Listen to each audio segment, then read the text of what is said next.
యద్భావం తద్భవతి. ఈ మాట మీరు వినే ఉంటారు. దాని అర్థం మనం ఏమనుకుంటే అదే జరుగుతుంది, ఎలా ఆలోచిస్తే అలాగే ఉంటుంది. అవును, మనిషి ఆలోచనలు అంత బలమైనవి, పదునైనవి. సో మనం నెగిటివ్గా ఆలోచిస్తే అంతా నెగిటివ్గానే కనిపిస్తుంది, అలానే జరుగుతుంది. అదే పాజిటివ్ థాట్స్తో ఉంటే బాగుంటుంది లైఫ్. కాబట్టి నేనేం చెప్తున్నానంటే, ఎప్పుడూ కూడా మంచినే ఆలోచిద్దాం, మంచినే ఆశిద్దాం. అప్పుడు మంచే జరుగుతుంది. మన ఆలోచనలకి ఇంత బలం ఉందని తెలిసినాక కూడా ఆలోచనలను మార్చుకోకపోతే ఎలా? కాబట్టి నెగిటివిటీకి, నెగిటివ్ ఎనర్జీకి, నెగిటివ్ థాట్స్కి మన మనసులో ప్లేస్ ఇవ్వద్దు. ఎప్పుడు పాజిటివ్గా ఉండండి, పాజిటివిటీని పెంచండి.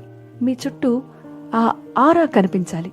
ఎస్, మనం బంధువుల దగ్గరికి వెళ్ళినా, ఫ్రెండ్స్ దగ్గరికి వెళ్ళినా మనల్ని చూడగానే వాళ్లలో ఒక పాజిటివ్ వైబ్రేషన్స్ కలగాలి. కాసేపు మాట్లాడాలి, ఇంకాసేపు టైం స్పెండ్ చేయాలి అని అనిపించాలి. అలా అనిపించాలంటే మన యాటిట్యూడ్ మారాలి, పూర్తిగా పాజిటివ్గా ఉండాలి. మన మాటలు సరదాగా ఉంటూనే అవతలి వాళ్ళని ఆకర్షించే విధంగా ఉండాలి.